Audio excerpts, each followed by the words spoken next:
اعوذ باللہ من الشیطان اللعین الرجیم بسم اللہ الرحمن الرحیم وبہ نستعین وہو خیر الرازقین ان اللہ علی کل شیء قدیر وبالإجابۃ حق جدیر رب اشرح لی صدری ویسر لی امری واحلل عقدۃ من لسانی یفقہوا قولی اما بعد فقد قال سبحانہ وتعالی فی قرآنہ المجید وفرقانہ الحمید بسم اللہ الرحمن الرحیم یا ایھا الذین آمنوا لا تلہکم اموالکم ولا اولادکم عن ذکر اللہ ومن یفعل ذلک فاولئک هم الخاسرون۔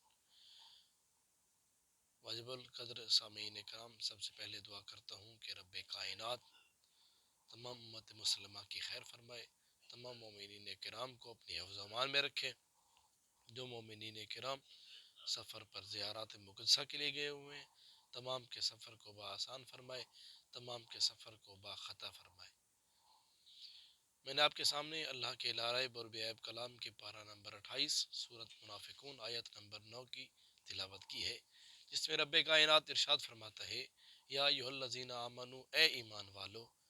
جب بھی اللہ نے قرآن میں بات کی ہے، صرف مومنوں سے بات کی ہے یا متقیوں سے بات کی ہے، نہ ہی کبھی منافق سے بات کی ہے، نہ کسی غیر متقی سے بات کی ہے۔ جب بھی پروردگار نے بات کی ہے، مومنوں سے بات کی ہے۔ یا ایھا الذین آمنو، اے ایمان والو، لا تلہکم اموالکم، نہ تمہیں ہلاک کر دے تمہارا مال۔ دیا پروردگار نے ہے۔ پروردگار کیا کہہ رہا ہے؟ لا تلہکم اموالکم، نہ تمہیں ہلاک کر دے تمہارا مال، ولا اولادکم، اور تمہاری اولاد۔ کس سے؟ عن ذکر اللہ، اللہ کے ذکر سے۔ ومن یفعل ذلک فاولئک هم الخاسرون، بس جس نے بھی اس طرح کیا، اولاد کے بہکاوے میں آ کر، مال کے بہکاوے میں آ کر اللہ کے ذکر کو بھول گیا، وہ خسارے میں ہے۔ دیکھیے، بہت سے انسان اس طرح ہے جو اللہ کے ذکر کو بھول جاتے ہیں۔ مال آ گیا، دھن دولت آ گئی، بنگلے گاڑیاں آ گئی، اس گاڑی میں آ کر، اس بنگلے کی دھن میں آ کر، دنیا کی لذات میں آ کر پروردگار کے سجدے کو بھول گئے، پروردگار کو بھول گئے، سجدے کرنے کی توفیق نہیں ملی۔ معصوم فرماتے ہیں بدبخت ہے وہ شخص جس کے پاس سجدے کا نور نہیں ہے، جس کے پاس پیشانی جھکنے کا نور نہیں ہے، جو اللہ کو جھکتا نہیں ہے، بدبخت ہے وہ شخص۔ اب دیکھیے، اللہ کی عبادت کو ہم بھول گئے ہیں، پروردگار کو بھول گئے ہیں کہ کوئی تو ہے جس نے ہمیں پیدا کیا ہے، ہم نے اس کی طرف جھکنا ہے۔ کس کی؟ مال کے بہکاوے میں آ کر، مال کو دیکھ کر دنیا کی لذات میں آ گئے، مال بہت سارا آ گیا، اللہ کو بھول گئے۔ دیکھیے، ہمیں چاہیے ہم اللہ کی عبادت کریں، اللہ کو سجدہ ریز ہوں۔ کیوں؟ کیونکہ وہ لائق عبادت ہے۔ اب دیکھیے، مولا کائنات امام علی علیہ السلام کا فرمان کیا ہے؟ ما عبدت من خوف نارک ولا تمل جنتک واہل للعبادہ۔ پالنے والا خالق، میں علی تیری عبادت تیری جنت کی لالچ سے نہیں کرتا، میں علی تیری عبادت تیرے جہنم کے خوف سے نہیں کرتا، میں علی تیری عبادت اس لیے کرتا ہوں کہ تو لائق عبادت ہے۔ دیکھیے، علی اس طرح عبادت کرے اور علی کا ماننے والا سجدے سے دور ہو۔ اور یہ تو ہو گیا مال کے بہکاوے میں، اگر انسان اولاد کے بہکاوے میں آ کر خدا کو بھول جاتا ہے۔ اولاد آ گیا، اولاد کو ہم نے پڑھانا شروع کر دیا، اسکول میں پڑھا دیا، یونیورسٹی میں پڑھا دیا، کالج میں پڑھا دیا۔ کیوں؟ مال ہے، اولاد ہے، بھی ڈاکٹر بن رہا ہے، انجینئر بن رہا ہے۔ اتنی انسان نے اتنی اولاد کی محبت میں آ گیا کہ اللہ کے ذکر کو بھول گیا، اولاد کی محبت میں آ کر۔ اولاد کو نیک بنائیے، اولاد کے ہاتھ میں موبائل دینے سے پہلے اس کے ہاتھ میں قرآن پاک دیجئے، اس کے ہاتھ میں نہج البلاغہ دیجئے۔ معصوم کا فرمانا ہے وہ شخص بہت ہی امیر ہے جس کا سرمایہ ایک چیز ہے۔ کون سی چیز؟ جس کا سرمایہ پیچھے نیک اولاد ہے۔ جو انسان مر چکا ہے، اگر اس کے پیچھے نیک اولاد ہے تو اس کو بہت بڑا ثواب دے گی۔ تو ایک عورت تھی، اس کا شوہر مر چکا تھا، تو اپنے چھوٹے سے بیٹے کو لے کر ایک مولوی صاحب کے پاس گئی، ان کا مولانا صاحب اسے قرآن پاک پڑھائیے۔ تو اس ٹائم کے مطابق ایک شخص قبرستان سے گزر رہا تھا، تو دیکھا ایک قبر پر فشار قبر ہو رہا ہے۔ تو اس نے پوچھا اس پہ فشار قبر کیوں ہو رہا ہے؟ کہ اس کے بہت بڑے گناہ تھے، بہت بڑے گناہ تھے، اس لیے اس پر فشار قبر ہو رہا ہے۔ تو وہ بندہ قبرستان سے گزر کر چلا گیا. جب واپس آیا تو دیکھا اس پر فشار قبر ختم ہو گیا. تو پھر اس نے پوچھا کہ میں ابھی تو گیا تو اس پر فشار قبر ہو رہا تھا, اب فشار قبر کہاں گیا, فشار قبر کیوں اٹھ گیا, کس نیکی کی وجہ سے فشار قبر ختم ہو گیا ہے؟ تو کسی نے کہا کہ اس کی گھر والی نے اس کے چھوٹے بیٹے کو مولوی صاحب کے پاس لے جا کر صرف بسم اللہ پڑھائی ہے, جس کے صدقے میں اللہ نے فشار قبر کو اٹھا دیا ہے. تو دیکھیے یہ ہے بسم اللہ کی برکت.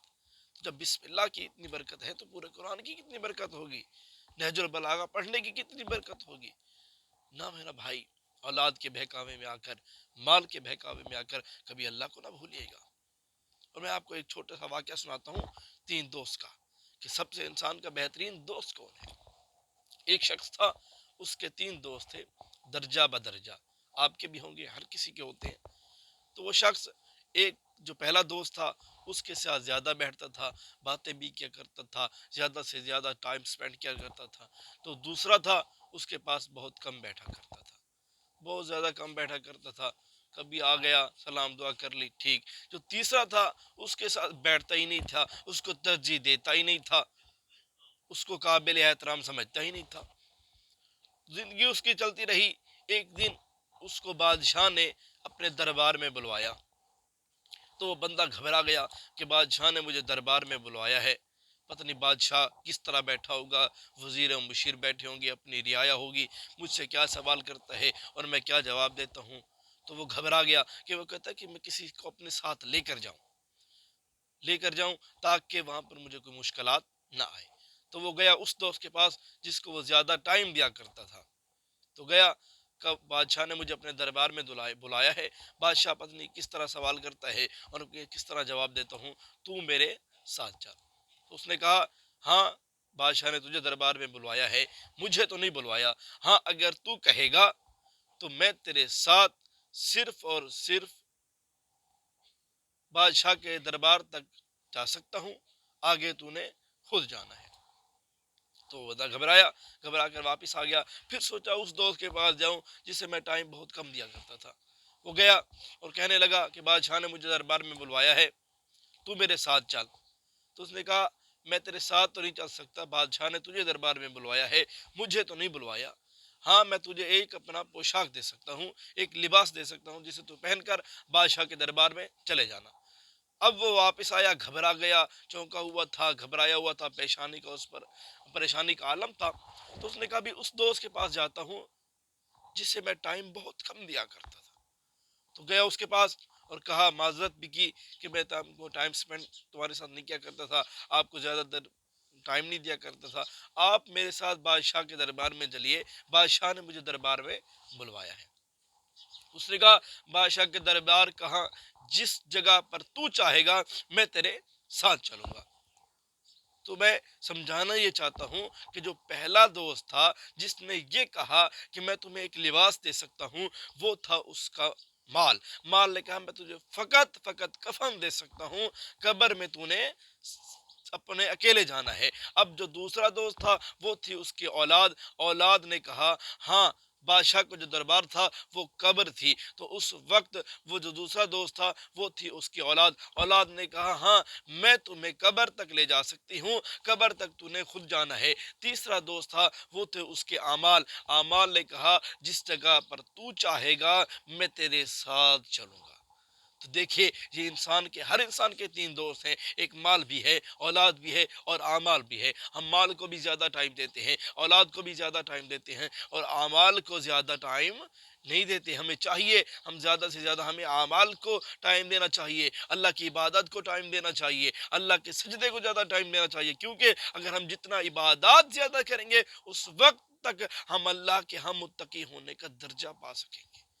تو صرف اور صرف مال کو صرف اور صرف اعمال کو اپنائیے, اعمال کو اپنے اندر ترجیح دیجیے. تو آخر میں دعا ہے رب کائنات سے کہ پروردگار عالم ہم سب کو زیادہ سے زیادہ نیک اعمال کرنے کی توفیق عطا فرمائے. السلام علیکم ورحمۃ اللہ وبرکاتہ.